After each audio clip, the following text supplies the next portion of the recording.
good people, man, got together here at Willow Creek to, celebrate a passion that we all loved. And while we were there one day, we went over to the coast, and inside this rock shop, we're checking it out, and here's this slab of wood leaning up on this window that was kind of dusty and whatnot. But I got to looking at it, I'm like, geez, man, that's like a Bigfoot on that slab of wood, and just very, if you ever get the chance, my followers may have they already know about it, but it's very cool. It's a Sasquatch head and a couple of eyes, and that are, it looks just like a Bigfoot on a slab of wood. So I took a picture of this, and we go about our day. We go up through the land of the giants and through the redwoods and stuff, and it was just amazing. And the people, it was incredible, just an incredible moment in time with some beautiful, beautiful souls, And we got back to camp, and I'm talking to somebody, about this Bigfoot. Prior to this, I thought Bigfoot was just a forest person that doesn't shower very often and really and can grow to mammoth proportions. That's what I thought, And I didn't think any of this cloaking or any of that, could even be possible.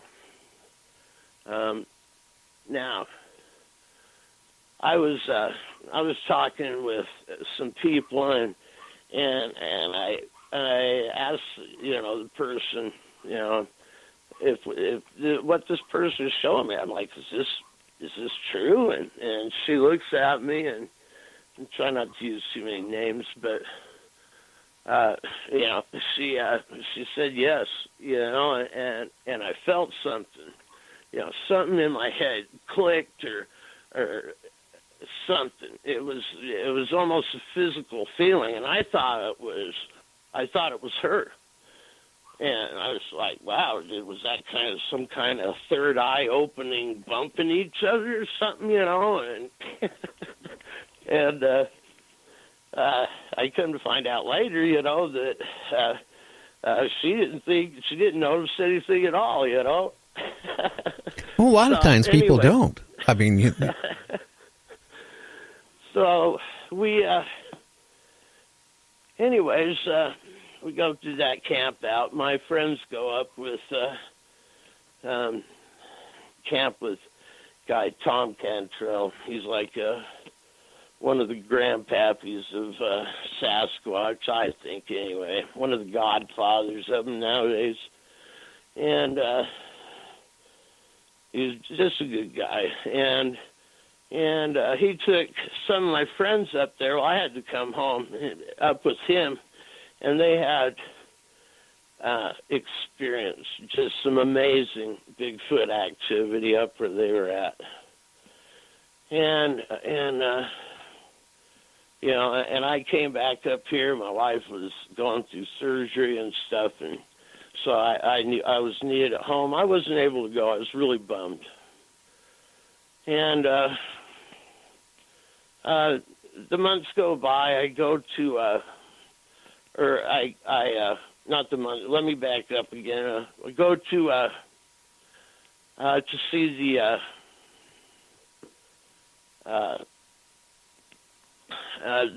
Bigfoot show that was in town here with figures I'm going to come up and draw blank. Okay, but anyway, I go to this Bigfoot show, and I go up after that. I hook up with a friend. We go up on top of Willamette Pass, and we ride our bikes up there, and that's when I had my very own first Bigfoot experience, and I picked this place out to go do a night investigation up around Crescent Lake, and that was the first encounter I had with the Sasquatch, and we pulled up through this kind of like this dugout ravine or something, and drove the truck up into this place. And as soon as we got up to the truck, or out of the truck rather, and gathered around one another, we heard this, "Rrr." I'm like, I'm sorry, this is probably going to be a lot of sound effects on this show tonight. Okay. Okay. So yeah, I'm like, what the heck, this, whatever, it kind of sounds like just nothing I've ever heard before, and, yeah, but the one I heard was about 100 times louder than that. Yeah, this wasn't all that loud, it was just it was loud enough to definitely hear it, but we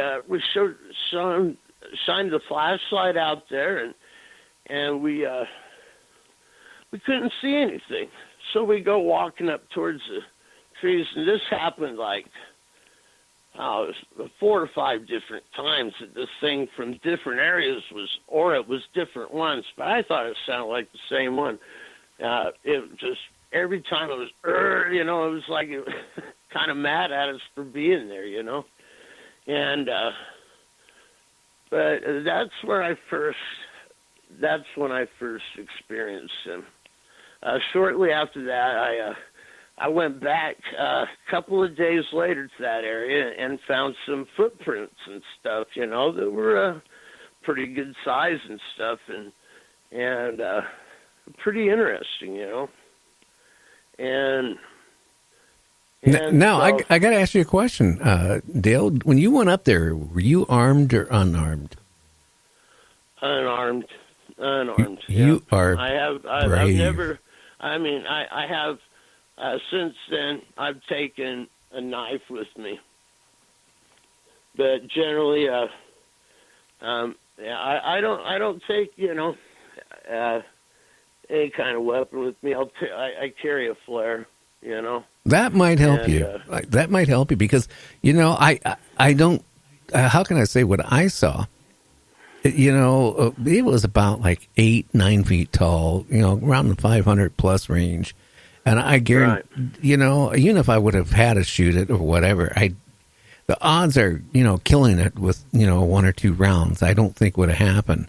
And I don't know. I don't know if they're friendly or unfriendly because depending on the area, because where I was at was up in the Canadian Rockies, like miles from any town, because that's why they put the prisoner of war camp out there as far as secluded as they did. And that's, farthest thing in my mind is, ever thinking I was going to walk up into somewhere and see a Bigfoot. Right.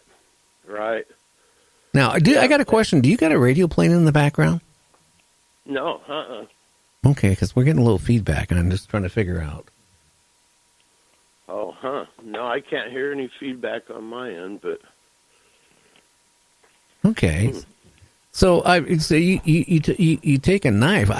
I'm telling you, a lot of people, around here say that Bigfoot are friendly and all this stuff. I don't know. Some of the other guests I've interviewed, like Ed Romans, who's a Canadian folk singer, Right. very famous in Canada. He ran into a Bigfoot, and it chased him for I don't know how long, but he said for at least a couple of football lengths after him. And, I just feel like if they were friendly, they wouldn't be chasing you like that. In the case like, in my case, where me and my friend, it showed aggression right from the start, right to the end. It's just, I don't know. If I would have stood my ground there, I don't think I'd be talking to you. But, that's in a different location. So maybe here in this area, more people, more population, they're probably used to people. I think I can explain some of that, as this went on for me. nothing. I didn't know everything to begin with. This is taken up to, up to this moment in time in 2018 to even understand what it is and why it is that I'm going through these things and that I'm experiencing. And I'll get, and I'll get to that, my friend. But let me get back to where I was. Oh yeah, go ahead. Talking. So anyway, I'm sitting there, and I was, admin in Bigfoot community, and there's some chaos going on in there. I think it was with that one dude who I won't mention, but he brought a lot of chaos to the table back then, and we, anyways, I'm thinking to myself, maybe Bigfoots are just not good. Maybe they are evil. Maybe they're not good natured. Maybe they're and then I thought maybe they're of Satan, and in that moment, like when you're putting your hand against a very loud subwoofer, very close to it, you can feel that against your hand.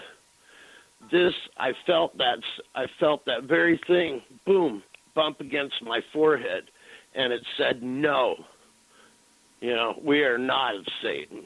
I mean, physically, I felt this. And that was the second time that I felt something that I couldn't describe. The first time I thought it was somebody else that, like I said, our third eyes met and bumped heads or something, but it wasn't the case. It was them. And I didn't realize it at that time until that happened. I'm like, wow, that's kind of strange, but I didn't understand how or why it had happened. And so the turn of the year comes around, and on President's Day,